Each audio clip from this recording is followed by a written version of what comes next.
Olá, bom dia. Sejam super bem-vindos e bem-vindas ao evento TPRM Outlook 2022 da KPMG. Nesse evento, a gente vai debater aqui quais são os principais riscos e tendências da gestão de riscos de terceiros. No próximo slide, eu quero apresentar aqui quais são os executivos que estarão conosco hoje, né? Além de mim, sócio da KPMG, líder de Forensic para o Brasil e América do Sul. Estarão também Alessandro Gratão, meu sócio aqui em Forensic, mas também líder, né, da solução TPRM, Third Party Risk Management, da KPMG Brasil e South America Region.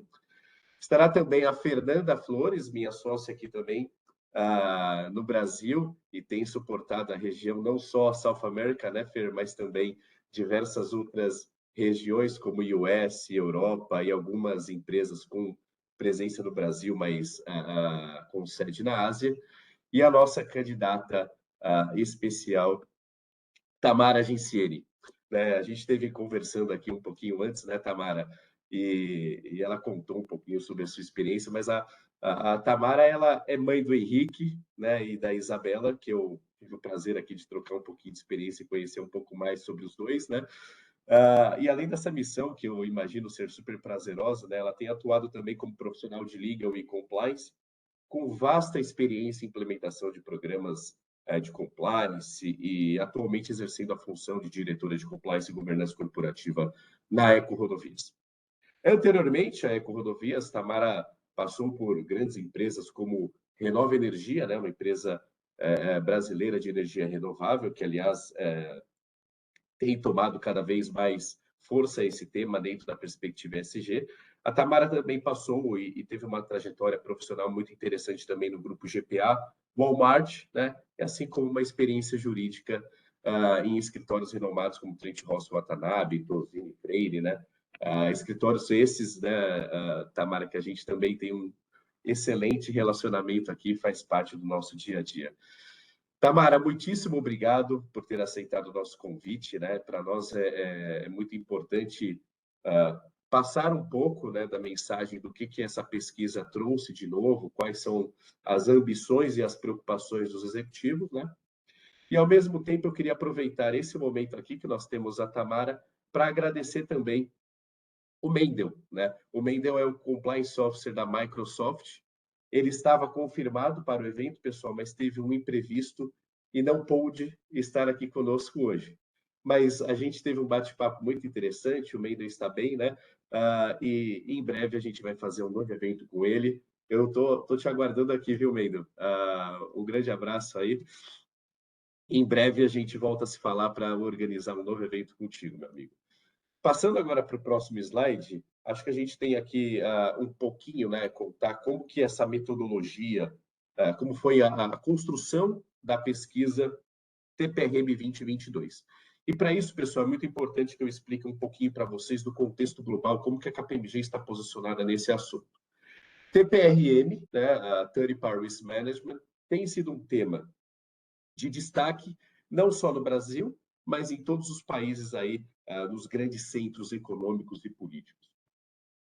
Em 2020, a KPMG lançou a primeira pesquisa global, chamada TPRM 2020, em que destacou quais foram os principais riscos, diversas taxonomias que a gente vai passar por aqui, quais eram os desafios das empresas para superar os riscos de terceiros. E nessa pesquisa agora de 2022, desculpe, nós também tivemos uma presença global, né? E essa presença global, vocês conseguem observar no mapa que ela é muito equalizada, muito equânime entre os diversos países. Alguns têm 4%, outros 8% de participação, mas, de uma forma geral, todos os 16 países participaram e participaram bem. O Brasil teve uma presença de 4%, né, dos 1.263 participantes, dentro de 6 setores que se destacaram aqui, né, como automotivo, setor de energia, né, o que a gente chama aqui de ENR, Energy and Natural Resources, serviços financeiros, não só bancos, mas corretoras, insurance e assim por diante, né? Indústria e indústria de manufatura, healthcare, life science, varejo, e tiveram algumas outras com menor representatividade, mas que foram tão importantes para a construção do nosso estudo. E um ponto super relevante, né, Gratão, que a gente vai explorar bastante aqui nos próximos slides, né, e também com a nossa convidada especial, a Tamara, é qual que é a relevância desse tema pós e antes e pós-Covid, né? Se a gente olhar um pouco antes Covid, esse tema já era representativo, né? Falando de 77% de preocupação dos executivos, mas o pós-Covid, a minha impressão é que ele subiu, mas não subiu no nível que deveria ter subido, de 85% de preocupação dos executivos. E por quê? O contexto de Covid, o contexto de uma pandemia, de uma crise sanitária como nós passamos, o seu pico aqui, né? Eu vou fechar essa barreira em 2 anos, fazer um cut-off. Nós tivemos empresas que foram descontinuadas, empresas que não tiveram mais o seu abastecimento das indústrias por falta de terceiros, que eles simplesmente quebraram, né? Então não tinha abastecimento, você não tinha produção, portanto não tinha escoamento. Todo o ecossistema de uma única empresa, e vamos explodir isso, né, para o nosso volume de grandes empresas aqui no Brasil, ele acabou sendo impactado de uma forma significativa. E aí você passa para um modelo em que eu não consigo mais ser abastecido com a matéria-prima, portanto eu não produzo, portanto eu não escoo minha produção. Portanto, se eu não tenho esse ecossistema de suprimentos, de supply chain muito engajado, naturalmente eu passo a ter um efeito também social, né? Que aí as empresas passam a falir, aquelas famílias passam a ficar desempregadas e passam a ser absorvidas eventualmente por outras indústrias ou outras empresas, mesmo que seja no mesmo setor. Mas antes de eu passar, Gratão, para você, para a Fernanda e para a Tamara, eu queria só trazer aqui, talvez, alguns red flags nas diversas taxonomias de risco que nós temos e por que esse tema é tão relevante. A gente já passou por uma experiência muito intensa com o Lava Jato, com as operações de corrupção, de suborno, de fraude. Foi uma experiência intensa, né? Eu acho que talvez essa seja a melhor palavra no momento. Mas logo depois que nós superamos isso, implementamos os programas de compliance, nós estamos passando por outras ondas. Ondas de cyber, ondas de LGPD, e que nós precisamos estar muito atentos a quais são os mecanismos ou as fragilidades que estão nos meus terceiros que possam impactar o meu ambiente interno. E, por meio do impacto do meu ambiente interno, expor os meus clientes, expor as pessoas que trabalham na minha organização. Da mesma forma, os mecanismos ESG, né, cada vez mais a gente vem falando disso, mas, e a gente vem falando muito disso, né, não só na pauta de ambiental, na pauta social, na pauta de governança. Governança eu acho que está muito claro, né? Claro que existe uma outra acomodação ainda, principalmente para as empresas de capital aberto Brasil ou SEC, né, as famosas FPIs, mas por ter um ambiente já regulado há mais tempo, né? Vocês vão se lembrar da SEC, teve a publicação da Sarbanes-Oxley em 2002 no mercado americano, e para estrangeiras foi a partir de 2004, né? Salvo engano, são essas datas. Mas para o aspecto social e ambiental, existem compromissos muito fortes, né? E quando eu falo com alguns especialistas de ESG, é latente a preocupação social, mas o foco agora tem sido muito mais uma preocupação ambiental, né? Preocupação de que como que nós estaremos daqui 50, 100 anos, né? Qual é o legado que essa geração deixa para os nossos filhos, né? Então, os nossos filhos, nossos netos e as próximas gerações de uma forma geral. A preocupação, então, agora, para dar um único exemplo, né, e tentar conectar tudo isso com o ecossistema de terceiros, quando a gente fala em que uma empresa tem um compromisso Carbon Zero, significa que a gente tem alguns pilares, né? Eu preciso olhar para dentro de casa, mas eu preciso olhar para fora. Quando eu olho para dentro, eu consigo mapear, por exemplo, como que a minha operação está instalada, qual é o tipo de emissão, o tipo de neutralização que eu tenho, e eu faço isso de uma forma dinâmica. Isso é o meu ambiente de gestão, eu tenho controle. Quando eu olho para os meus terceiros, e aí eu estou falando de fornecedor, de cliente, parceiro de negócio, diversas partes envolvidas, né, nesse ecossistema, como que nós vamos fazer o inventário, então, de carbono? Né? Esse é o grande desafio, né? Quando eu falo do E, voltado para o ecossistema de terceiros. E esse desafio, pessoal, ele está sendo discutido já na esfera regulatória. Então, os nossos reguladores aqui, sejam eles do mercado de capitais, seja os reguladores, as autarquias, que a gente já conhece, né, regulador de mercado, eles já estão discutindo como que as empresas vão definir uma meta específica para ter o Carbon Zero também nessa fase 3, que é a fase de olhar para os seus terceiros.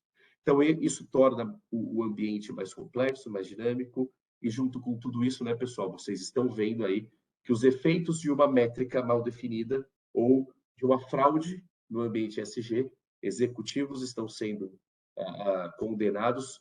Começou esse tema agora na Europa, né? Teve um grande banco alemão, mas esse tema ele vai ser cascateado. Vai chegar aqui no Brasil, vai chegar nas nossas empresas e a gente tem que ter esse compromisso, não só a legitimidade do tema, mas o compromisso em ter a formalização, de ter as metas muito bem distribuídas e mensuráveis, né? Olhando para todo o ecossistema. Não vou explorar muito mais, Gratão, mas teriam aqui talvez outros temas super relevantes, né? Como o ambiente regulatório brasileiro, como que a gente tem aqui efeitos de ambiente regulatório estrangeiro dentro da nossa operação.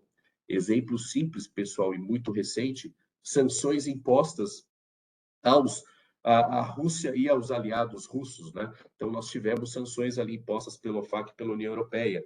Aspectos operacionais, como que eu consigo engajar todo o risco ali de alto custo, baixa eficiência, eu preciso remodelar e a gente vai falar disso aqui com embarque de tecnologia, né? Gestão financeira, eu acho que é algo perene, né? Por todas as gerações a gente discute a importância de caixa, discute a importância de uma sanidade financeira das empresas, assim como tax, né? Então, ter a responsabilidade tributária, previdenciária, trabalhista é igualmente relevante, a gestão dos demais riscos, e a gente precisa realmente estar atento, né? Qual é a responsabilidade do terceiro, qual é o papel do terceiro dentro da minha operação, para que a gente possa ter controles adequados nesse sentido, sem falar de compliance, corrupção, suborno e várias outras taxonomias de risco, como poderia ter conflito de interesse, AML, a depender do setor em que vocês atuam, né? Financial crimes, tem mecanismos de monitoring trustee. Bom, tem N fatores aqui, pessoal, que a gente vai discutir. O tema é muito relevante, está na pauta dos executivos. O número 85 parece alto, na minha opinião, ele não reflete o que deveria ser.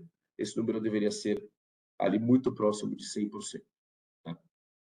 Dado a relevância do tema de terceiros e a conexão com todo os objetivos estratégicos de qualquer organização ao redor do mundo.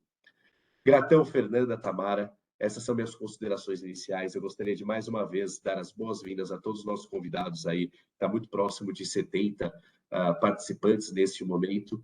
E desejar uma excelente semana já, um excelente dia para todos e me colocar à disposição de vocês para me acessarem a qualquer momento. Com vocês, pessoal. Por favor, pode. Obrigado pela introdução, Emerson. Falar em pessoal, estava olhando aqui a audiência, pô, muita gente boa conectada com a gente. Né? E falar, Emerson, Fê e Tamara, que isso aqui é uma premiere, porque a divulgação global, principalmente com mais peso nos Estados Unidos, vai ocorrer só na próxima quarta, dia 29. Então, o Brasil aqui está tendo uma premiere do conteúdo da pesquisa. E para a gente é um prazer. Muito obrigado por toda a audiência estar aqui com vocês e também com Emerson, Fê, Tamara. Privilégio para mim estar aqui com vocês. E no link que você acabou de mencionar, né, Emerson, imagina que um parceiro de longa data que se relaciona com a empresa, seja ele pessoa física, pessoa jurídica, do dia para a noite, entra numa lista de sanção, de restrição. E o pior aqui, na questão de gestão, né, o pior item é você ser pego de surpresa. Principalmente quando o delta pode ser um risco relacionado ao capital reputacional. Então, como que a gente organizou aqui a apresentação, né? Eu vou falar um pouco, brevemente, aqui sobre os desafios, acomodando aqui o cenário brasileiro, da gestão de riscos de terceiros, desmistificando alguns pontos e deixando todo mundo na mesma página.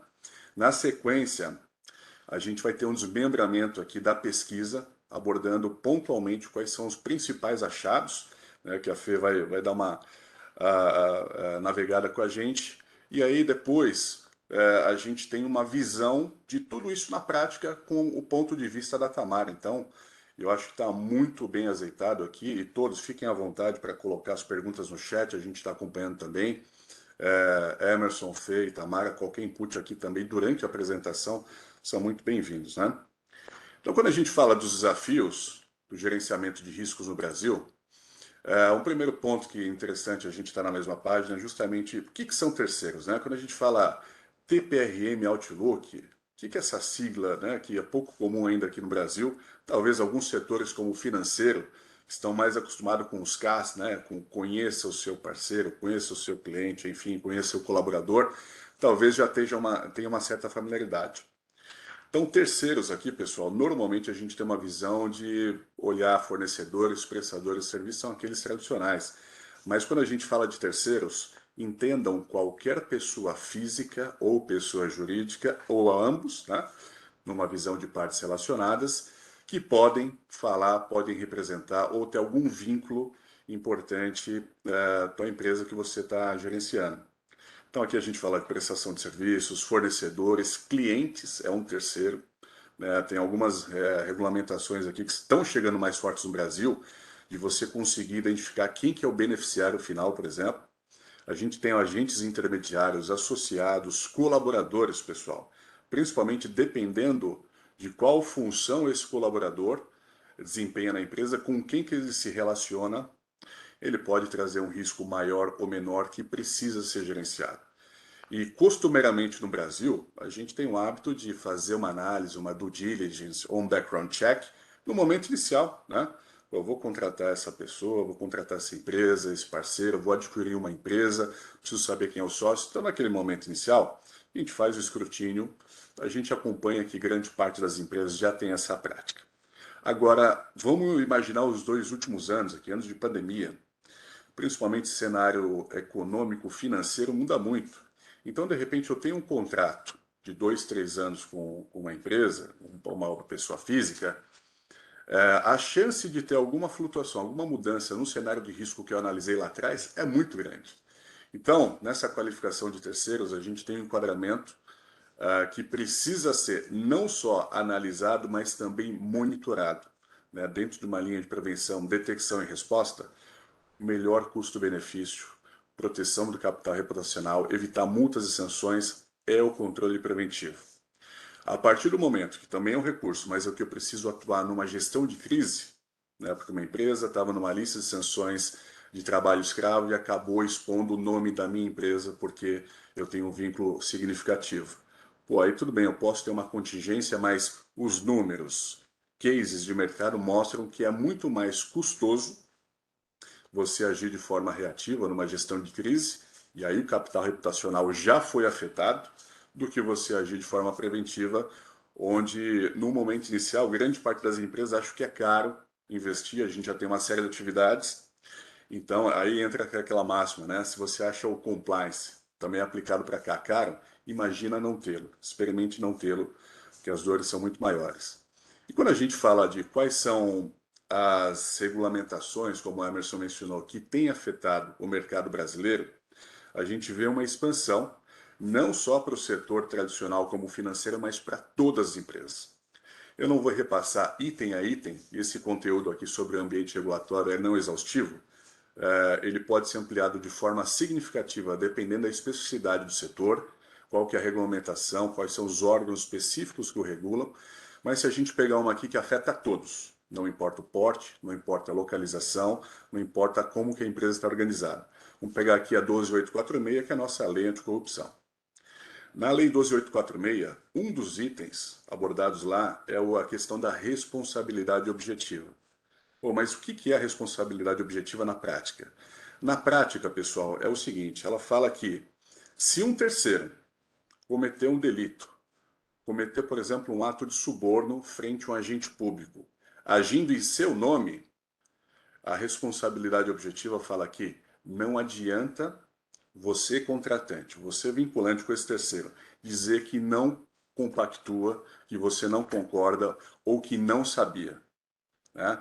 Pela responsabilidade objetiva, você vai ser punido, vai ser vinculado de toda forma.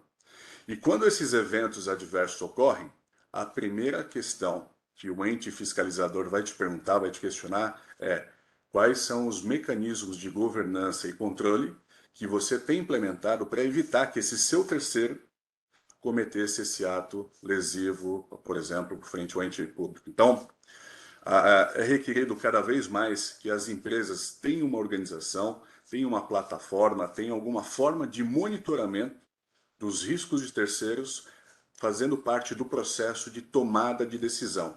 E, de novo, não só no momento inicial, ao longo de todo o ciclo de vida de relacionamento com esse terceiro. Então, quando a gente fala de quais são as fontes, né? Claro que aqui está categorizado, tá, pessoal? A gente tem uma base hoje na nossa plataforma TPRM, vou falar um pouquinho para frente, a gente tem mais de 1000 fontes de diferentes origens possíveis. Aqui a gente categorizou quais são alguns agrupamentos que podem trazer uma origem de risco, né? Clássico no Brasil são as questões trabalhistas e previdenciários. Pô, mas se um terceiro meu tiver um débito trabalhista e previdenciário, eu vou ser afetado? Sim, se lá na frente ele quebrar, ou se for reivindicada alguma contingência, você pode ser corresponsabilizado nas atividades e arcar com uma contingência que não estava prevista. E aí por aí vai, né, pessoal? A gente fala de questões ambientais, então a gente hoje tem uma lista suja de trabalho escravo, e é uma lista pública, mesmo com a LGPD. A gente tem uma série de fontes de dados que podem ser capturados e são utilizados justamente para sondar e conhecer quem são os parceiros que a gente tem se relacionado. Mídia diversa, aspectos geográficos e logísticos, como o Emerson mencionou, né, um ambiente de guerra. De repente, um parceiro de longa data entra numa lista de sanções, de restrições, que você se vê impedido de seguir ali para frente, ou a partir desse momento, traz um risco para a empresa que se relaciona com essa empresa. Questões financeiras, né, pessoal? Às vezes a gente tem dependendo do setor, é comum, por exemplo, você trabalhar com adiantamentos ou com um aporte financeiro adiantado para que o seu fornecedor, o seu prestador de serviço possa fazer algum tipo de aquisição e te entregar aquilo que está no contrato. Como que está a liquidez? Como que está a saúde financeira desse terceiro? Para a empresa ter um capital aberto, você consegue ir lá analisar o balanço, fazer alguns cálculos para índice de solvência, capital de giro, liquidez seca e fazer isso de uma forma mais tranquila, sem uma interação com o terceiro. E os outros terceiros que se relacionam com você? Então, hoje, a gente tem uma série de fontes, uma série de sondagens que, inclusive, pode ser interagido com o próprio terceiro para ele te abastecer de informações para você condensar e tomar uma decisão de forma adequada. Seja numa liberação de crédito, seja num fluxo que você tenha contratual, onde você quer se resguardar que aquele adiantamento, aquele aporte que você está fazendo de forma antecipada, você não vai ter o risco de inadimplência por parte do seu parceiro. Eu não vou passar por todos os itens aqui de forma exaustiva, mas o Emerson destacou alguns agrupamentos que estão tomando uma agenda mais forte por parte dos executivos, como, por exemplo, as questões ESG, né? Ou até mesmo, falando de pessoas físicas, delitos e antecedentes criminais. De repente eu tenho alguém numa posição super estratégica que tem alguma vinculação de antecedentes, onde a gente tem dois aspectos. Bom, será que esse antecedente pode ser negativo ou positivo? Ou, caso ele seja negativo ali, qual que é o nível de transparência daquele colaborador? Será que ele trouxe isso de forma, vamos supor, no caso de conflito de interesse, né? Uma pessoa que tem uma empresa, que é sócio de uma empresa, que também se relaciona com a empresa que ela está empregada. Então aqui a gente entra numa complexidade, pessoal, que se tiver uma área para fazer isso de forma manual, fazer isso de forma descentralizada, fica praticamente inviável, né? E nesse sentido, buscando tanto esses requerimentos, essas exigências de reguladores aqui no Brasil, estão crescendo cada vez mais, buscando atender a necessidade dos clientes, eu vou falar rapidamente aqui sobre a plataforma TPRM da KPMG, né? Que ela busca justamente acomodar esses cenários e as necessidades que a gente tem hoje no cenário brasileiro.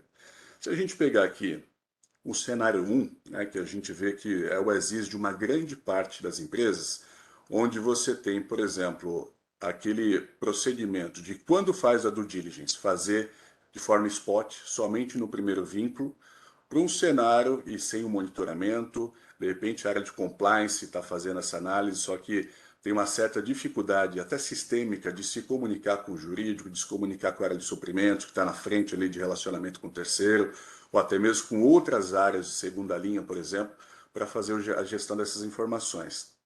Para um cenário desejado, onde de uma forma rápida, que com uma sondagem a partir de um gatilho, como por exemplo um CPF, um CNPJ, a gente consiga fazer um screening, uma due diligence de uma empresa, incluindo os sócios, sabendo qual que é o risco, tendo em tempo real, com um clique, qual que é o score de risco em aspectos ESG, em aspectos de crédito, em aspectos reputacionais, financeiros, entre outros que eu desenhar aqui.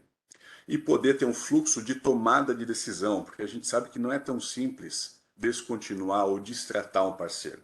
Às vezes a gente pode ter o risco assumido, ou ter com, vamos supor, no caso vamos supor que a gente faz um screening e aparece lá que um terceiro meu, ele tem débitos trabalhistas previdenciários. Pô, eu não preciso destratar esse meu terceiro. De repente eu posso implementar um controle compensatório de exigir desse meu terceiro as guias de INSS, as guias de recolhimento de FGTS, dos colaboradores, os prestadores de serviço estão alocados na minha unidade. É uma forma de mitigar o meu risco sem precisar destratar um terceiro.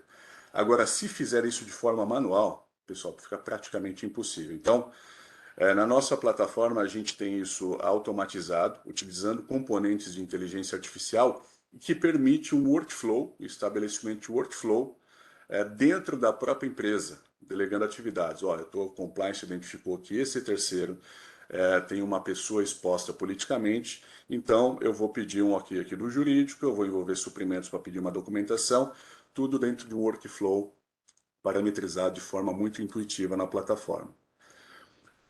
Numa única página, aqui se a gente falar da metodologia, na jornada da gestão de riscos de terceiros, a gente começa desde a identificação de quem que é o meu terceiro, até uma análise de reputacional, passando também por um ciclo contratual, até o momento que eu deixo de ter o vínculo com o meu terceiro durante um processo. Né?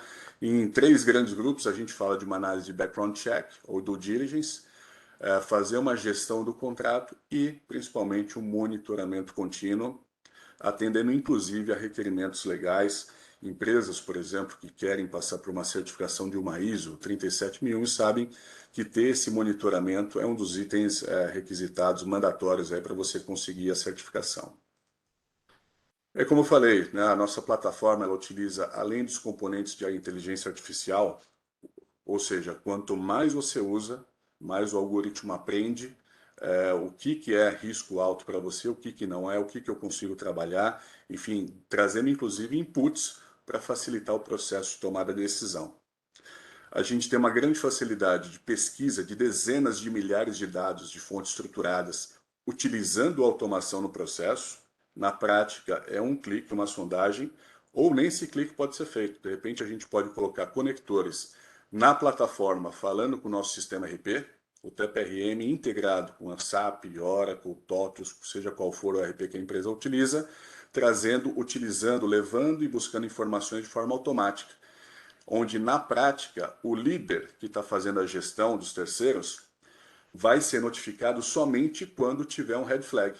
Fala, pô, tem um terceiro aqui que eu analisei 18 meses atrás que ele estava com score baixo, estava tudo ok.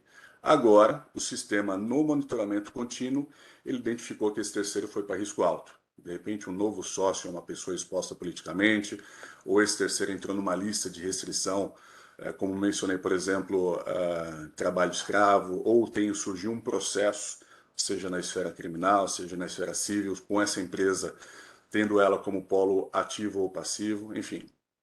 Eu não vou esgotar todos os itens aqui, mas acho que o principal input é a questão de utilização de automação, onde o usuário da plataforma direciona muito mais tempo para a tomada de decisão do que para a operacionalização das informações. A busca de dados, a sondagem na fonte, o armazenamento de dados, o próprio envio do e-mail, quem vai fazer a plataforma? O usuário vai ter que analisar e tomar a decisão de go ou no go com aquele terceiro, ou, no máximo, falar, esse aqui eu não consigo tomar decisão sozinho, eu vou envolver outras áreas, outros executivos, para ter o processo de aprovação, inclusive. O sistema conta com trilha de auditoria totalmente aprovado e automatizado aqui na plataforma. E aí, numa visão mais macro, né, falando dos níveis de classificação, hoje a gente tem alguns clientes fazem uma classificação de nível baixo, médio e alto sobre terceiros, mas isso aqui a gente entende que ele tem que ser tailor-made. De repente, se eu já tenho um cliente com uma metodologia de 5 níveis, né, de médio alto, alto alto, baixo médio, a gente consegue acomodar dentro desse fluxo de cadastro, avaliação dos requisitos, gestão de contratos e monitoramento contínuo dos terceiros.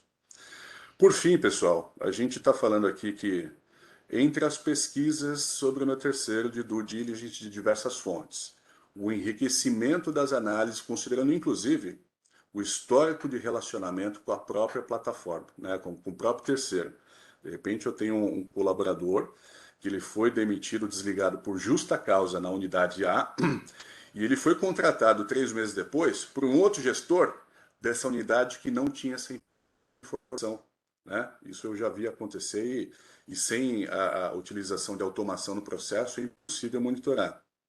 Então tem um enriquecimento de análise considerando inclusive dados internos da empresa, que a plataforma consegue capturar, até as revisões de tomada de decisão, onde a gente estima algo em torno de 4 horas, de 2 a 4 horas. O que a gente está falando aqui no modelo proposto é transformar esse processo já com análise e tomada de decisão em algo em torno de, no máximo, 5 a 15 minutos, utilizando inovação e inteligência artificial como base. De uma forma geral, sem me estender aqui, pessoal, até respeitando o tempo que a gente havia organizado, esse é o contexto que a gente tem, os desafios que a gente identifica, claro, de forma não exaustiva nos clientes, quando a gente fala do Third Party Risk Management, né? Ou seja, da gestão dos riscos de terceiros. Então, dado essa análise do macroambiente, a gente entra aqui agora justamente nos resultados da pesquisa global, né, onde o Brasil está aqui numa premiere, como mencionei, e aí eu vou convidar aqui a Fê para trazer os inputs, poder fazer uma leitura sobre essas informações. Obrigada, Gratão. Bom dia, pessoal. É uma alegria estar aqui. Eu queria agradecer em especial a Tamara, que se colocou disponível para bater esse papo com a gente. Quando a gente estava se alinhando, a ideia era exatamente essa, era fazer disso um bate-papo. E eu não tenho dúvida nenhuma que cada um de nós aqui, nós temos aqui mais de 80 pessoas nesse bate-papo, e cada um de nós, a gente tem alguma situação, alguma experiência que envolve um terceiro, seja uma experiência ruim, que teve que tomar alguma decisão, seja uma experiência positiva, que esse terceiro passa a ser um exemplo e uma referência. Então, a ideia é a gente fazer disso uma troca de experiências e, obviamente, dividir aqui o resultado da pesquisa. Para muitos de vocês, o resultado da pesquisa não vai ser algo uau, super novo, mas eu acho que provavelmente vai complementar o que muitos já sabem. E a ideia é essa, é para que a gente abra um pouco mais a mente, entenda como que as companhias ao longo do globo estão entendendo esse cenário de terceiros. E eu acho que a riqueza da pesquisa é exatamente isso, porque o time que organizou essa pesquisa teve o cuidado de ir em todos os continentes, em todas as regiões, pegar uma gama grande de setores diversos, e trazer o retrato como que as companhias estão tratando esse tema da gestão dos parceiros de negócios, da gestão dos terceiros, até mesmo o entendimento, o que é terceiros, né? Até os dias de hoje, muitas vezes quando eu converso com alguns clientes, com alguns targets, quando eu estou fazendo uma due diligence em um processo de M&A, existe até uma confusão de conceito, o que é o terceiro. Então, a ideia é exatamente isso, é trazer tudo para um pacote só, e a gente consolidou o resultado dessa pesquisa e aqui a gente tem uma boa fotografia de como o mundo está vendo essa situação cada vez mais delicada quando você traz alguém para te ajudar no seu negócio, e obviamente não é fácil controlar. Não é fácil a gente controlar quem está perto da gente, os nossos colaboradores. Imagina controlar quem não está muito perto, e principalmente aquele que não está muito perto, que tem uma procuração para agir no seu nome. Então, tem uma série de cuidados aqui, de atenções que a gente tem que ter, e aí o resultado traz aí essa fotografia que a gente conseguiu tirar, super recente, como o Gratão falou, isso aqui é praticamente um spoiler. A pesquisa está já publicada, mas ainda não teve a divulgação oficial, e eu acho que esse bate-papo aqui entre nós, a gente, sem dúvida nenhuma, a gente consegue disseminar isso e falar, olha, você já viu isso aqui? Tem algumas coisas, eu falei que muitas coisas não são novidade, a gente já sabe muitos riscos, mas tem algumas coisas que são legais que foram trazidas aqui. A gente vai ver agora os próximos itens, mas um deles é a tecnologia, que estão falando agora, e como o Gratão falou, muito difícil fazer esse controle sem o uso da tecnologia. Então, vamos agora para o resultado. A gente Vamos lá, Fê. Só um input. Tem uma pergunta aqui no chat do João Santos, se a apresentação estará disponível aos participantes. Após a apresentação, João, a gente vai compartilhar a pesquisa com todos os inscritos aqui que estão conectados, e também a apresentação em si ela vai estar disponível no YouTube, no canal da KPMG, depois de mais ou menos uma semana. Mas vamos lá, Fê. Obrigada, Gratão. Então é isso. Então, como que a gente trouxe, como a gente consolidou o resultado da pesquisa? Basicamente, a gente conseguiu tirar essa fotografia, nomeando, listando cinco principais desafios que foram trazidos aqui pelos diversos executivos, como eu falei, de diversos setores ao longo do globo. Um executivo daqui, vocês viram, 4% dos respondentes foram aqui da América Latina, tem respondentes na Ásia, na Europa, e eu acho que essa é a riqueza desse trabalho tão difícil que é fazer uma pesquisa desse tamanho, com esse tema. É um tema muito delicado, que traz aí uma boa discussão, e aí trazer essa fotografia. E dentre dos desafios que a gente conseguiu apurar com a pesquisa, o primeiro, esse eu não tenho dúvida de que não é novidade para muitos de vocês. Ô, Gratão, volta só lá um pouquinho, que eu vou só fazer um rápido sumário. Esse primeiro não é muita novidade, que é o risco dos terceiros quando envolve o negócio, e aí o que vem na nossa cabeça automaticamente, porque muitos de vocês trabalham com isso no dia a dia, é a questão da reputação. Obviamente tem o impacto do negócio, tem o risco reputacional, e isso para a gente é automático. Então, a gente vai ver os dados na sequência. O segundo desafio que a gente conseguiu mapear é que as empresas vêm subestimando a importância da gestão do terceiro, de ter algo bem estruturado, algo gerenciável, um procedimento definido com as suas fases, com as suas etapas. Então, existe aí eu não sei se a palavra certa é descuido, é a palavra que me vem na cabeça, mas talvez até negligenciando o risco e a importância que é você ter esse terceiro devidamente gerenciado dentro de um procedimento formal, que você consiga entender o que ele está fazendo e o que ele fez de errado, que se conserte a tempo. Acho que esse desafio número 2, ele realmente traz uma reflexão para a gente. O desafio 3 é a tecnologia, que definitivamente é algo que está em pauta, e não é só aqui com a gente, né? Vocês sabem que quando a gente fala de qualquer item, fala-se de tecnologia. Essa semana eu estava conversando com um cliente e estava falando sobre inovação, e a gente estava num bate-papo que nem esse aqui, e ele contando um pouquinho dessa mudança de rota que a gente está fazendo para tecnologia e como que eu tenho visto que os clientes estão trabalhando. Então, a tecnologia, definitivamente, se a gente for falar como fazer arroz e feijão, a gente vai falar de tecnologia, não vai ter jeito, daqui para frente vai ser assim. E, obviamente, isso não é uma coisa simples, porque nós não estamos acostumados a falar de tecnologia e trabalhar com tecnologia. Muitos de nós somos administradores, economistas, advogados, contadores.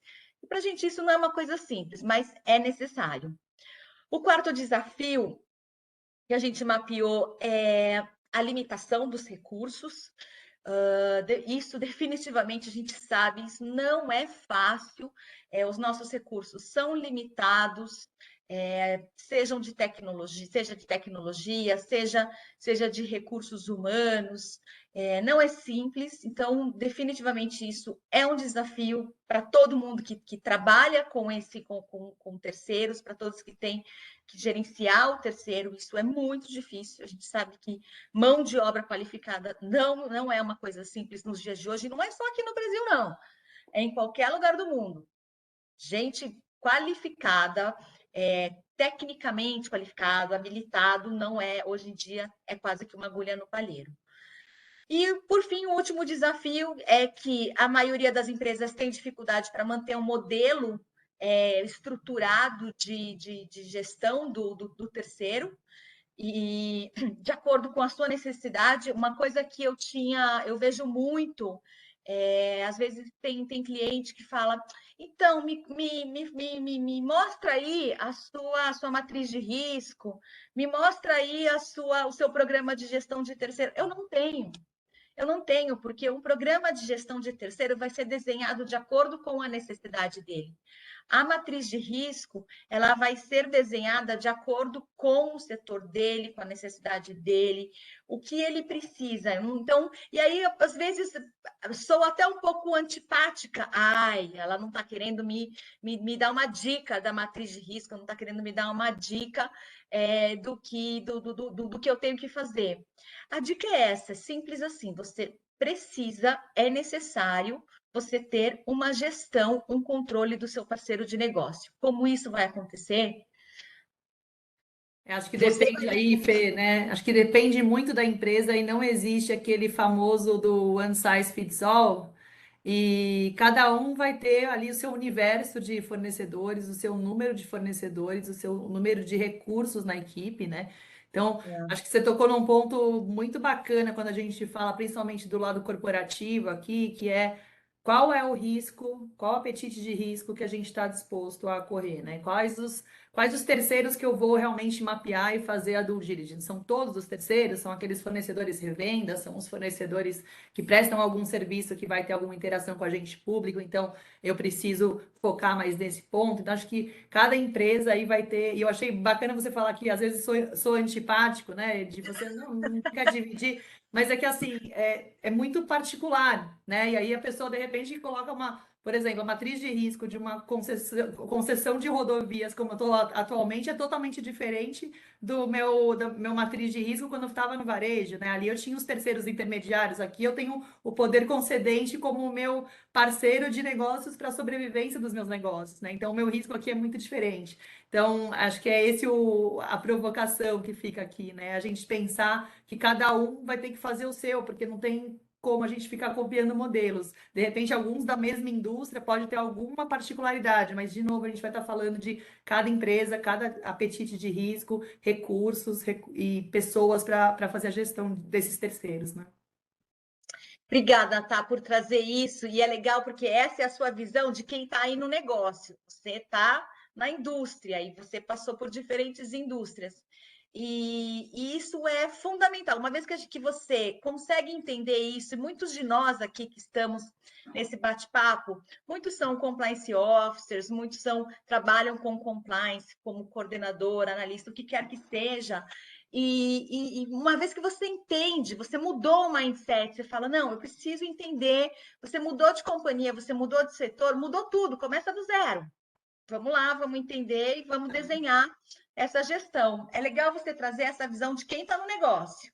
Sim, Sim, Obrigada, Tá? imagina. Ô, Gratão, quer passar agora que a gente vai olhar um por um aí dos principais desafios? E aí, quando a gente fala lá do primeiro item, que é aquele que vem na nossa cabeça, que é o automático, o arroz com feijão, quando a gente vê um negócio impactado aí por alguma situação que não muito positiva feita pelo terceiro e até mesmo a questão reputacional, isso é a primeira coisa que vem na nossa cabeça. É automático. A gente fala terceiro, pagou propina, vai sair no Fantástico. Agora não sai mais no Fantástico, né? Acabou a mídia deles. Mas é isso que vem na nossa cabeça, essa questão reputacional. E aí, falando desse primeiro desafio, a gente vê que 73% dos respondentes, ao menos uma grande ocorrência foi atribuída a terceiros nos últimos 3 anos. Então, isso é a vida como ela é. Isso acontece na vida real. Não é a gente falar, não, mas foi só uma situação esporádica ou estão querendo me prejudicar. Não, isso é a vida como ela é. Então, essa questão da importância e da dimensão do dano que o terceiro pode causar é fundamental. E aqui a gente tem esse retrato: o terceiro pode sim, ele pode inclusive acabar com o seu negócio. Ele tem essa capacidade, ele é muito mais forte que você, porque todos sabemos aqui que destruir é super fácil. Destruir é a coisa mais fácil, é empurrar o dedo, você pega ali o dominó, você empurra o dedo, cai tudo. Agora vai construir. Então, eu acho que essa questão quando a gente entende o poder que o terceiro tem de prejudicar o seu negócio, de atrasar o seu crescimento, de acabar com a sua continuidade, aí você começa a falar, opa, pera lá, eu tenho que parar e realmente pensar o que eu posso fazer. Eu não tenho budget. Vamos pensar de alguma forma com o budget que você tem, reduzido ou não, e vamos trabalhar. Mas o poder que o terceiro tem de impactar o seu futuro é muito grande. E E aí, principalmente. deixa eu pular aqui nesse exemplo, porque eu não me esqueço na época que eu estava no GPA, quando em 2018 a gente teve aquele incidente no Extra Barra, e foi assim, a due diligence de terceiros, que a gente fazia já das empresas de segurança privada, que nos salvou perante Ministério Público, perante Instituto Etos, porque assim, as pessoas às vezes pensam, mas é uma nota no jornal, ou é alguma coisa no jornal, enfim, são investidores e a sua reputação, e eu me lembro no dia que saiu a notícia, a gente teve nosso comitê de gestão de crises ali, que rapidamente já foi implementando as medidas, afastando as empresas, enfim. Ninguém sabia no jornal quem era a empresa envolvida, quem era o terceiro. Para todos os fins, era o GPA que estava matando uma pessoa ali na sua loja. Então, para você conseguir desconstituir tudo isso, você precisava realmente contar uma história e mandar as evidências para o Instituto Etos, que estava querendo descredenciar o GPA. E assim, essa crise ela vem de uma forma muito pesada, né? E isso impacta também investidores, valor da companhia, ações. E isso tudo, se você não tem um programa bem estruturado, você acaba tendo que implementar no meio da crise, né? Então, assim, se você já tem esse PEC, a gente foi passando essas informações para o Instituto Etos, para o Ministério Público, que veio questionar. Então, isso deixa a empresa muito mais protegida. Eu acho que esses exemplos, né, do que aprendemos, não precisamos aprender na dor lá, né? A gente já tinha estruturado o programa ao longo dos anos. Então, acho que isso acaba nos salvando com relação à imagem, preserva a imagem da companhia. A gente tem como mostrar esse payback e, assim, se aconteceu alguma coisa com um terceiro, será que eu treinei esse terceiro? Eu deixei, além de fazer a due diligence, né, que não tinha nada ali, enfim, eu fui diligente, né, a due diligence é a devida diligência, né, então isso serve também para você mostrar tua preocupação, o teu cuidado em selecionar aquele terceiro, e não só no início, né, mas cuidar dele ao longo da cadeia produtiva e ao longo do contrato. Fazer algumas auditorias específicas. Então, quem é o risco para o varejo? Quais são aquelas empresas que eu preciso estar de olho e fazer, de repente, uma auditoria de compliance ou dentro daquele fornecedor. No Walmart a gente fazia uma seleção de 5 fornecedores mais risky, né? Então, no ano, e a gente identificava, pegava um de licenciamento, um de logística, um legal, um tax, e assim, a gente foi montando esse programa à medida em que ele foi evoluindo, para que a gente consiga também enxergar formas diferentes de mostrar que a gente está cuidando desse risco, que se acontecer alguma coisa, realmente a gente fez a due diligence, eu treinei esse terceiro, eu consegui conscientizá-lo, e aí hoje tem ferramentas muito boas que dentro do próprio sistema de homologação de fornecedores, como a gente tem aqui na Ecorodovias, já existe o treinamento e a pessoa e o representante ele precisa dar um check daquele treinamento, né? Então, eu consigo engajar o fornecedor e hoje a gente também aqui aproveitou até esse momento de homologação de fornecedores para fazer uma premiação de fornecedores. E dentro dessa premiação, claro que eu vou escolher aqueles fornecedores que foram homologados, né? Então, é como você mostra que essa questão de gestão de terceiros está integrada dentro do seu negócio. Então, acho que isso também nos ajuda também com relação à prevenção de riscos.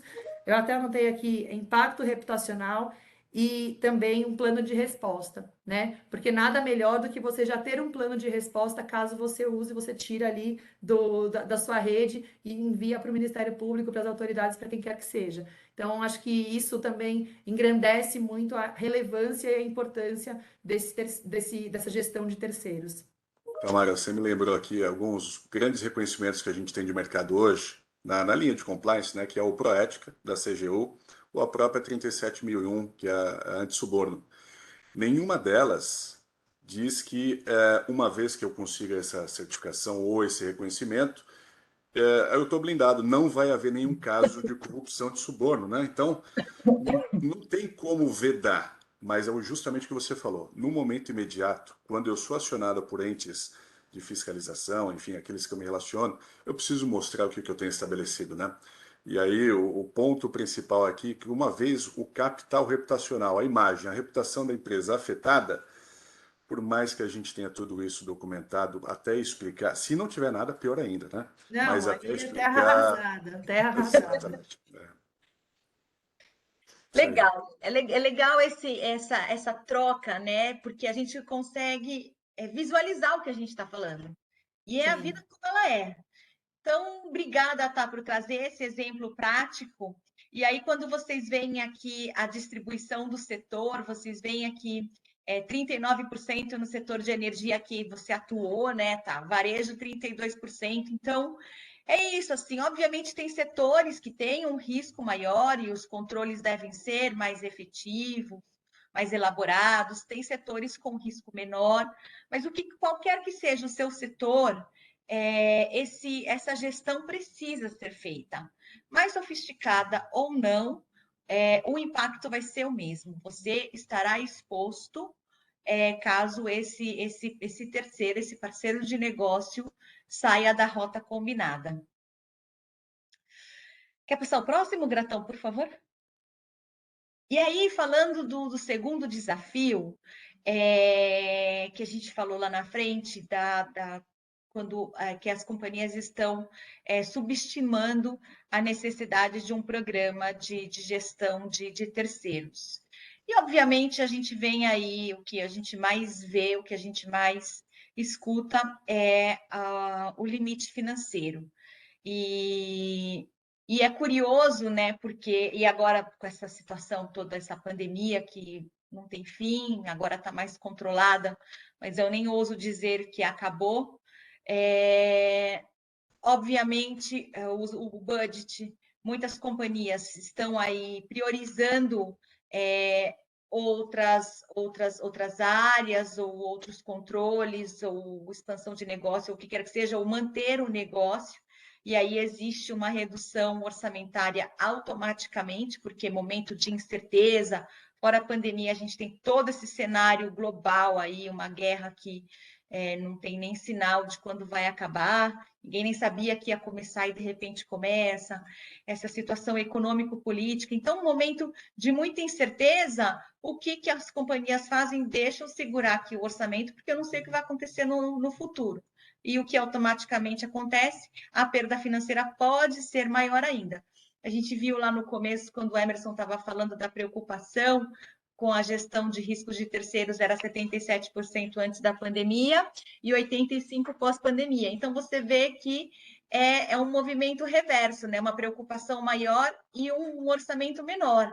Não faz muito sentido isso, porque se a preocupação é maior, deveria ter uma atenção maior também com o orçamento.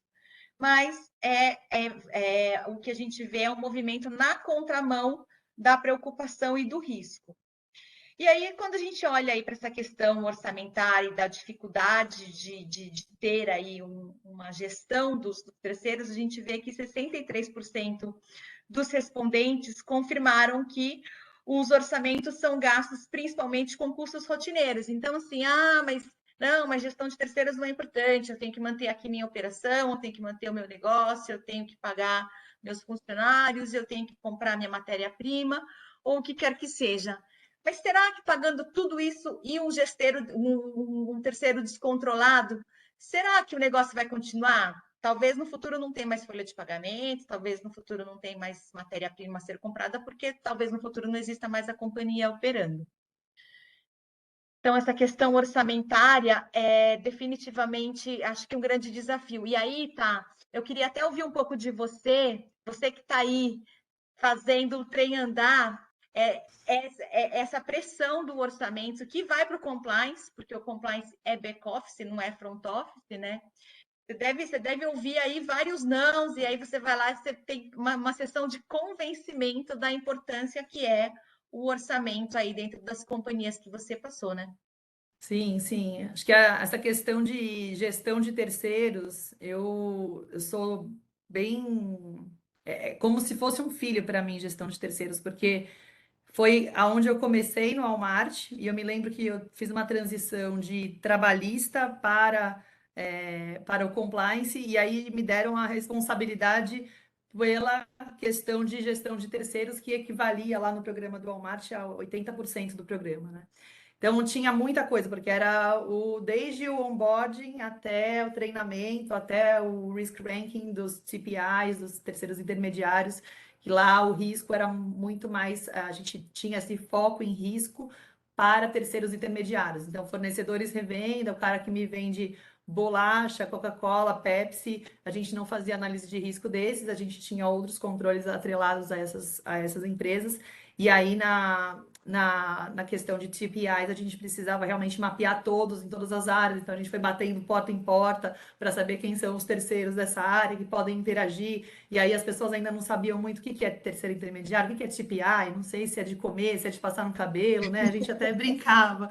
E assim, eu também estava recém-chegada e comecei a pegar esse filho para cuidar, e vi que ele era muito grande e era muito relevante para o programa, né? O Walmart teve um programa de compliance reconhecido pela NYSE como um World Class Program. Então, assim, foi uma grande escola para mim por 8 anos. E aí, depois que eu fui me movendo ali na minha carreira, eu consegui trazer toda essa bagagem aí desses 8 anos para as empresas em que eu passei, mais recentemente na Ecorodovia já há 5 meses. Então, é bem bacana essa mudança, cada empresa é uma empresa, mas acho que um ponto que sempre veio na minha mente quando eu entrei nesses novos desafios foi olhar primeiro como está a gestão dos terceiros, né? Como é que quais os controles que a gente tem aqui implementados. Aqui na Eco Rodovias a gente usa a ferramenta TPRM, a gente também usa uma outra ferramenta também de mercado que é a Nelway, e a gente entende como um complemento necessário de uma ferramenta com a outra, né? A gente acaba tendo esse mix das duas. Para nossa cadeia produtiva, né, para nossa cadeia de valor, isso faz sentido. Assim, a gente também tem uma matriz de riscos de quais fornecedores são críticos.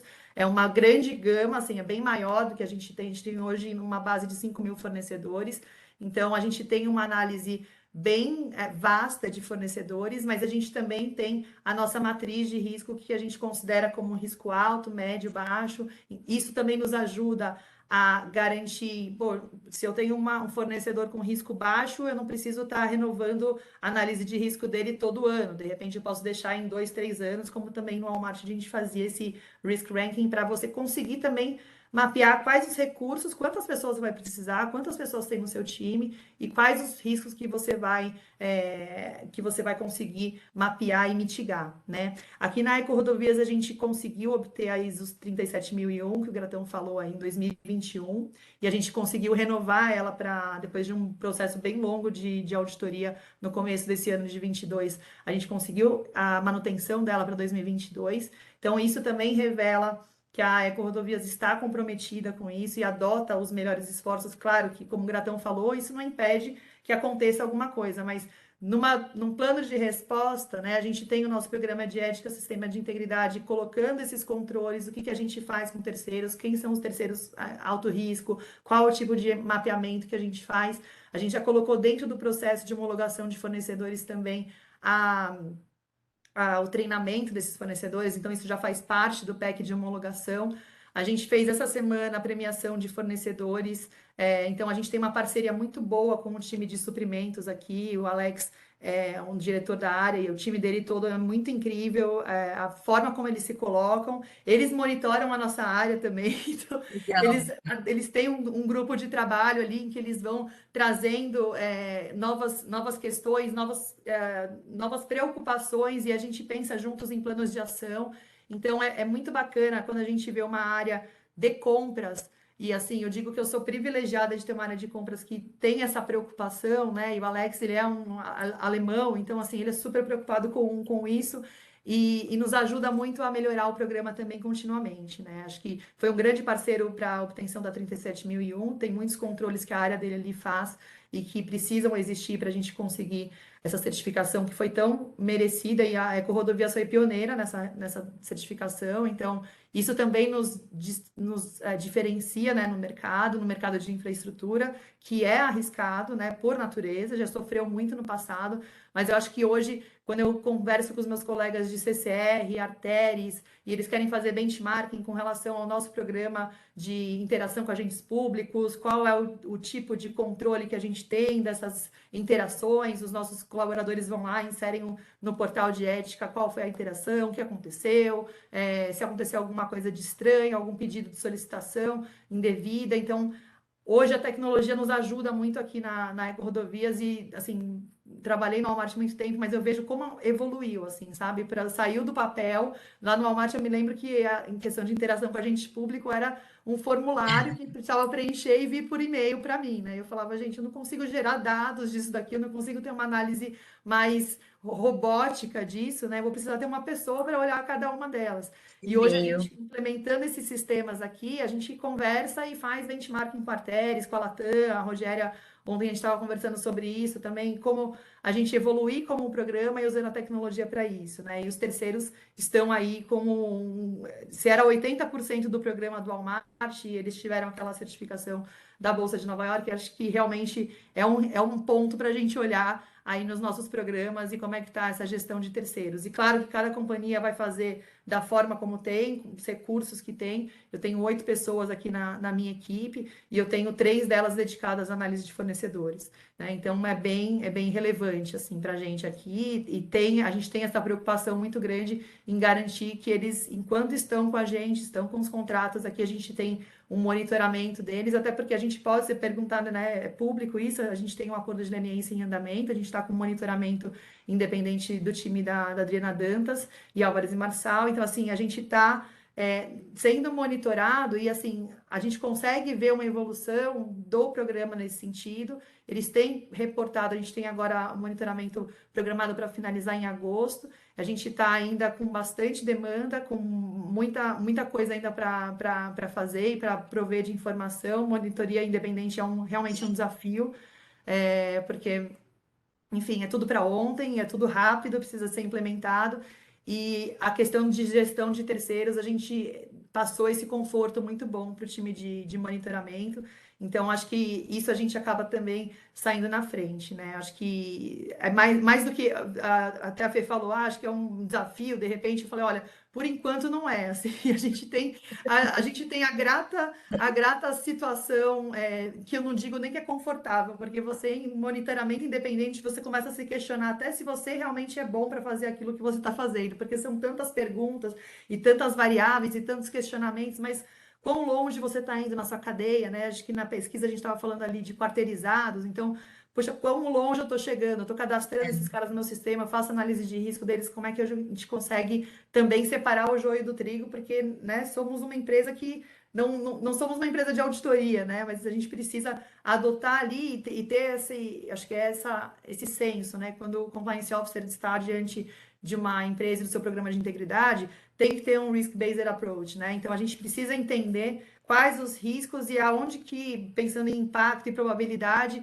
como que eu vou mitigar, qual é o tamanho desse risco frente a outros que eu tenho. Então, a questão do risk assessment, que é feita periodicamente, a gente fez agora, e foi muito bacana quando a gente mostrou isso daí para a diretoria executiva, e daqui a pouquinho eu vou mostrar para o comitê de auditoria, como a gente consegue, na hora de trazer os controles que foram implementados nesses últimos anos, a gente consegue reduzir o risco. O risco era crítico e a gente hoje deixou ele em médio. Então, isso tudo revela aí o produto do trabalho que foi feito ao longo desses últimos 3 anos. Então, isso é uma história muito bacana de contar, né? De como a gente superou essa fase e a gente teve essa certificação do 37001, reconhecendo que a gente está no caminho certo, no caminho da jornada íntegra, e é isso que a gente quer daqui para frente. Então, essa questão de terceiros, para mim, realmente, digo que é como se fosse um filho, porque eu falo com paixão, assim, sabe? É um tema que não dá para deixar largado, assim, como quando a gente vai, eu tenho filhos, então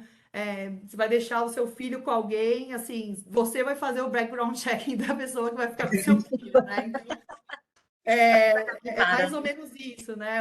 A pessoa vai levar o seu filho para qualquer lugar. Então, eu acho que esse é o ponto que a gente também tem que se preocupar um pouco em quem é que está me representando, quem é, como nesse caso da Extrabarra, eu me lembro claramente, assim, a gente não achava uma mídia com o nome da empresa de segurança.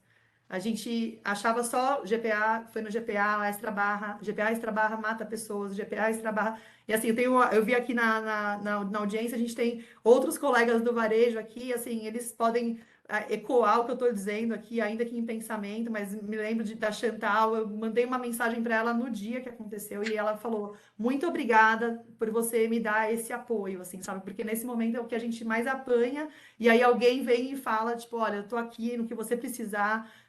Já passei por isso e conta comigo. Eu acho que os compliance officers também se ajudam muito nessas sessões de autoajuda, mas que a gente precisa também disso, desse momento de descompressão e pensar como que a gente pode fazer diferente e mais rápido, mais ágil, mas nem tão... O que é ágil, né? Até onde que a gente pode ir no ágil aqui? Então, acho que também é entender um pouco a estrutura de cada companhia, de cada área e também pelo número de recursos que você tem, né? Então, foca nos riscos que são mais prementes. Legal, obrigada, Tá, por dividir. E aproveitando que você falou da tecnologia, estava citando lá os e-mails, os formulários que mandavam para você. Aquilo é uma loucura, é procurar uma agulha no palheiro, né? Não dá. E um dos desafios é exatamente o uso da tecnologia. É curioso porque 46% dos respondentes eles falam que a equipe de TPRM, que faz a gestão dos terceiros, já conta com algum tipo de tecnologia. E, ao mesmo tempo, percebe-se que precisa melhorar, que a tecnologia também ainda precisa, e é aquilo que eu estava falando logo no começo, a gente precisa pensar diferente. E aquele famoso ditado americano, pensar fora da caixa, que a gente já fala isso em português tão natural, né? No começo era super diferente esse termo, mas essa coisa de pensar fora da caixa faz parte do nosso dia. E falando de tecnologia, um item que eles citam aqui é que as ferramentas que estão aí oferecidas no dia a dia, elas não são satisfatórias ou são muito caras, aí a gente vai lá na questão do budget, porque é back-office, não é front-office. Aí eles também falam de falha ou desempenho inferior relacionado à implementação, e aí a gente sabe que, assim, implementação é um caos, né? E tem companhia que quer economizar e fala, não, meu time de TI implementa, e o compliance, ou o que quer que seja, e aí o remendo fica pior do que o soneto. Tem também a preocupação com a integração para a transformação de gestão dos riscos de terceiro. Então, tem essa coisa do mindset, né? Quanto que isso, qual vai ser o impacto disso. E, obviamente, quando a gente fala de tecnologia, é sempre um processo que eu acho que é porque como nós, eu vou falar você, tá, e o Gratão, não sei que tem uma faixa etária bastante diversificada aqui, mas a nossa geração não é uma geração de tecnologia, é uma geração que, bem, eu comecei a trabalhar, não existia e-mail, eu fiz aula de datilografia, então, assim, Entregou a idade já, né? Entregou a idade já.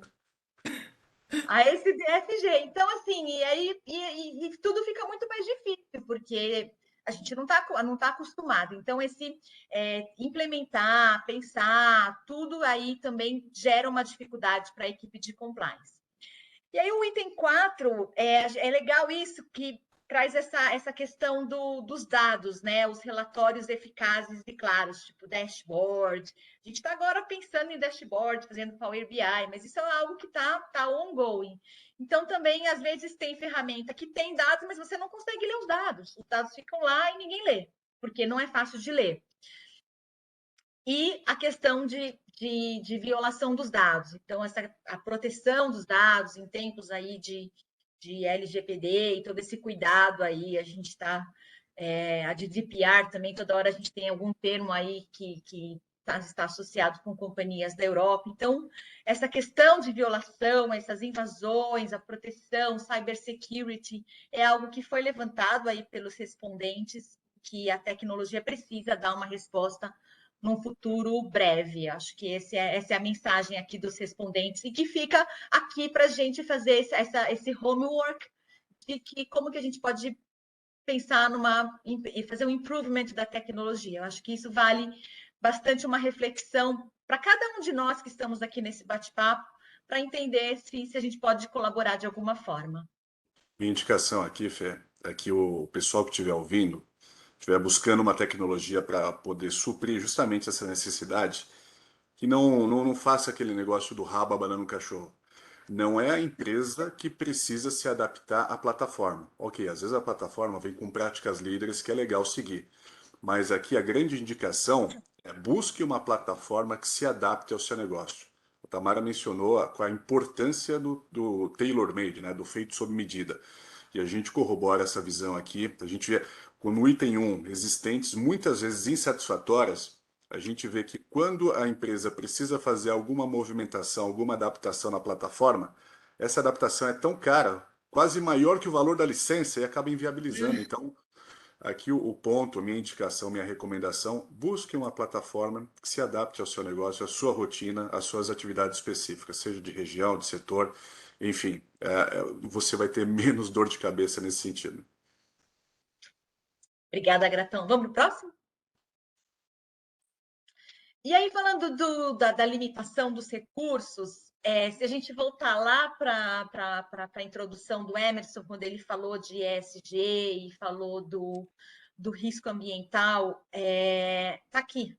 23% dos respondentes falaram o risco ambiental, para mim, é realmente algo que eu tenho olhado. E aí, quando a gente olha aqui, ao lado esse gráfico, a gente vê que as grandes empresas, 51% dos respondentes, eles estão preocupados, estão olhando mais para essa questão ambiental.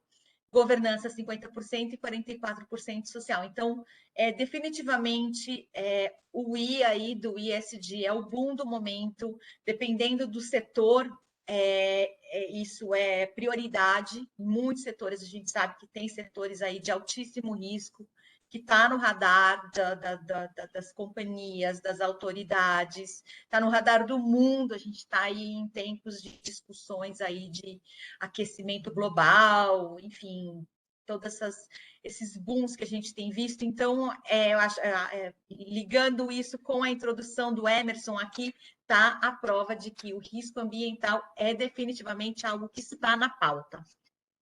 Vamos para o próximo, Gratão? E aí, o último risco o último desafio é a dificuldade para manter a máquina andando, a máquina devidamente cuidada, com a manutenção em dia, para que não haja uma falha aí no meio do caminho. E 36% dos respondentes disseram que o programa está bem integrado com as outras áreas. E aí a gente volta para o exemplo da Tamara, falando que o procurement está ali trabalhando com ela e muitas vezes faz cobrança para ela. É muito legal. E tá, eu vejo um movimento recente do procurement tomando essa frente e essa consciência da importância de procurement, de compliance e de muitas outras que vêm junto. Porque antes cada departamento parecia uma empresa separada. Exato. A gente E adicionando a isso, Tamara, tem um comitê. até para você poder comentar em cima, mas eu só colocaria uma pimentinha aqui. Muitas empresas têm a opção também de compras descentralizadas, né, Tamara? Pô, aí isso aqui Sim, está uma sim. proporção ainda muito maior. Exato, e assim, a gente tem a área de compliance tem uma cadeira no comitê de suprimentos que acontece uma vez a cada 15 dias aqui. Então a gente está olhando todo e tomando decisão junto com o negócio, né? Acho que compliance também precisa se mostrar, mas quando as áreas abrem essa possibilidade, principalmente a área de compras, né? Dependendo da empresa, mas assim, quando a área de compras ela te abre as portas. É muito bom, né? Porque você está lá junto com ele tomando aquela decisão.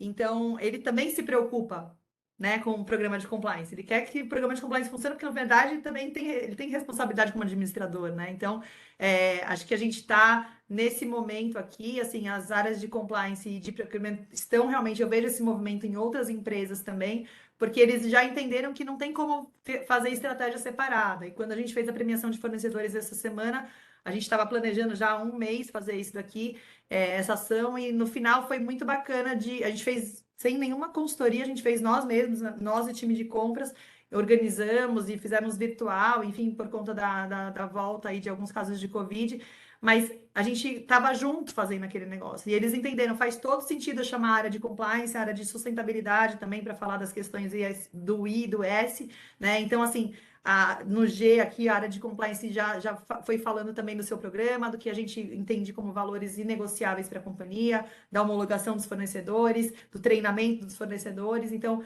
a gente está do código de conduta para fornecedores, que a gente também tem um código de conduta específico para fornecedores, que vão tratar mais dos riscos que a gente tem aí com os terceiros, né? Então, isso tudo é muito possível quando você tem uma empresa que realmente tem uma sinergia, encontra um propósito na área de compliance e acredita na área. Então, as portas se abrem muito mais, assim. Então, fica a dica para os meus colegas compliance officers, se vocês não almoçam com o time de compras, comecem a almoçar mais, porque vem muito produto de trabalho aí.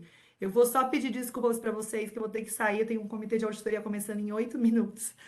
E eu agradeço vocês pela participação, pelo convite. Super obrigada, Gratão. Super obrigada, Fê. Tamara. Assim, estou muito honrada em fazer parte desse movimento aqui, desse soft launch aqui da pesquisa. Estou muito feliz com isso. E espero aí que todos tenham um ótimo dia e ótimo final de evento. Contem comigo também, estou à disposição se quiserem fazer benchmarking, estou sempre aberta. A Eco-Rodovias é muito aberta a isso também, tá bom? Obrigada a todos e um abraço. Obrigado, boa apresentação lá, Tamara. Obrigada, tá. Boa reunião lá. Obrigada, tchau, tchau. Tchau. E é isso. Então, esse é o último desafio que a gente mapeou. E aí, falando do que a gente viu de próximos passos, do que está no radar. E aí a gente tem que dividir esse raciocínio de uma gestão de terceiros no nível inicial e intermediário e uma gestão de terceiro no nível avançado. E aqui a gente tem, no nível inicial, a gente listou aqui alguns procedimentos que podem ser considerados, obviamente, dependendo do programa da gestão, mas no contrato já uma cláusula de due diligence, de uma revisão periódica, uma abordagem com base nos riscos, monitoramento contínuo, definido devidamente a periodicidade de acordo com o risco, a governança do programa, precisa ter um dono esse programa, ele precisa ser gerenciado por alguém. E aí, quando a gente vai aqui para o nosso lado direito, num nível mais avançado, o programa automação, a gente falou da tecnologia agora há pouco, a gente falou da matriz de risco, várias vezes aqui no nosso bate-papo a gente estava falando da matriz de risco, a Tamara deu alguns exemplos. em algumas situações, se for o caso, fazer romper com esse terceiro e deixar ele viver a vida dele da forma como ele quer trabalhar, que provavelmente é diferente da sua. Estabelecer KPIs, eu acho que eu gosto muito desse modelo de KPIs, então tá combinado não sai caro, você vai me entregar o produto assim, assim, assim, ou o serviço. Então, eu gosto bastante para medir a performance. E a Tamara falou agora há pouco também sobre os quarteirizados, né? Porque muitas vezes o terceiro ele quarteiriza e você nem tem o controle disso. Então, essa atenção com os quarteirizados também foi trazida aqui nessa coluna do nível de maturidade mais avançado, mas obviamente tudo depende aí da sua necessidade. E a gente tem 5 minutinhos, né? Acho que aqui eu. Aqui, Fê, eu só trazendo aqui para o pessoal que está acompanhando a gente, cada empresa vai ter o seu nível de maturidade, né? Não necessariamente todas elas vão estar no nível avançado, intermediário. A gente sabe que empresas, isso abrangendo no âmbito até mais amplo, falando de governança ou de compliance, empresas nos setores mais regulados, normalmente até por força de regulatória, você tem um orçamento maior, uma estrutura maior, você consegue estar num patamar mais desenvolvido, né? A gente sabe também, né, Fê, que muitas empresas hoje têm um compliance formado por uma equipe, às vezes uma pessoa só que precisa dar vazão por uma série de atividades, então não é fácil. Para quem está olhando aqui, eu falo nível inicial, eu estou longe do nível avançado de maturidade, a indicação é marque pequenos gols. Ou, quando a gente fala, pô, vamos para um processo de automação, já considera isso no orçamento, já coloca pelo menos a discussão disso no orçamento do próximo ano, já coloca isso em pauta. Que a gente vê que empresas que ao longo do tempo não se movimentam, não fazem as provocações, às vezes envolve uma questão até de convencimento para algumas atividades, elas continuam no nível inicial e ficam meio quase que adormecidas nesse estágio por um longo prazo. Então, trazer a partir desses inputs, apresentações como essa, outras que vocês veem de mercado, vão trazendo esses inputs e discutindo aqui, porque eu tenho certeza, nível executivo, conselho, presidência, quando entender, absorver que aqui a gente está falando, além de evitar multas, sanções, que a gente está protegendo, numa visão de perenidade, o capital reputacional, a reputação da empresa, é um investimento que vale a pena. E digo aqui que vocês vão se surpreender, né, com os valores de mercado, não é alguma coisa de outro mundo. A gente não está falando de uma implementação de uma ferramenta de $1 milhão, né, Fê? Então, é alguma coisa mais tangível, mais palatável do que a gente imagina às vezes. Então, não deixem para depois, discutam de imediato, né, principalmente numa visão de orçamento, que a gente sabe que tem que passar por isso. O quanto antes vocês tiverem isso fundamentados na empresa, é melhor. E convide players, né, para fazer uma demonstração. A própria KPMG, como eu mostrei, tem a ferramenta TPRM, para mostrar como que funciona, faça um trial, ver como que a plataforma se adapta para o dia a dia, a necessidade de vocês, que assim a evolução do estágio de maturidade, próximos passos, justamente para mitigar, para ter uma gestão eficaz e mitigar esses riscos, ou numa visão positiva, como a Tamara mencionou, buscando certificações, um relacionamento com o mercado mais amplo, onde a empresa possa utilizar isso como ponto forte, vai trazer um diferencial bastante importante para as áreas aqui que a gente entende que tem um cunho bastante relevante, né, Fê? É isso aí, obrigada, Gratão. E é isso, esse é o nosso último slide, né? Quer falar, Gratão? Assim. Não, nessa linha de como a KPMG pode apoiar, né, a gente reitera aqui a questão do TPRM, da nossa plataforma.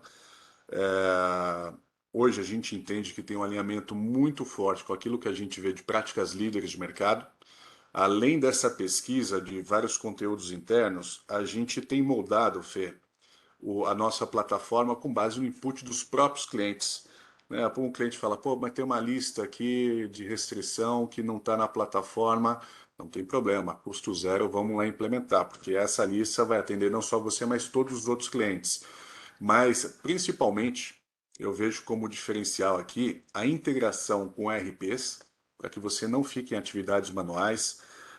Eu consegui integrar, por exemplo, o SAP com o TPRM para ele trocar informações e gerar inputs automáticos, onde eu vou atuar só nas exceções. e também nas comunicações. O TPRM hoje ele manda e-mail, ele faz follow-up no terceiro se tiver alguma pendência, ele se comunica com outras áreas de acordo com os critérios, com os algoritmos que a gente configura ali, e super intuitivo. A grande vantagem da gente ter nosso laboratório, né, nossa Lighthouse aqui no Brasil, que a gente tem uma velocidade de adaptação, justamente no conceito tailor-made, para moldar a plataforma para as necessidades do cliente muito, muito grande. Então, a gente hoje, esse ano aqui, está dobrando o número de clientes da plataforma e a gente está tendo, assim, com base em vários inputs relacionados à inovação, à inteligência artificial, a machine learning, a gente está hoje com uma plataforma que a gente tem de estar com um nível de maturidade bastante avançado de mercado. Mas o principal ponto aqui, Fê, acho que é justamente a gente trazer essa provocação de quão importante é a gestão de riscos de terceiros, como ela pode ajudar o compliance das empresas, a gente, no âmbito de país, ter uma governança melhor e mais bem estruturada, né? Porque acho que no final vira um ganha-ganha, a gente tem até, de certa forma, um retorno à sociedade com base em soluções, com base em serviços, mas também um retorno para a gente ter uma questão da ética, do compliance cada vez mais forte no Brasil, né, Fê? Acho que do meu lado, acho que esses são os inputs principais aqui para a gente caminhar, respeitando o tempo aí que foi projetado também, caminhar para o final da apresentação. E quais são os seus takeaways, Fê? Takeaways. Antena ligada o tempo todo. Eu acho que não esmorecer, não encontrar excuses, desculpas para não fazer a gestão do terceiro, radar ligado, eles definitivamente podem acabar com o nosso negócio.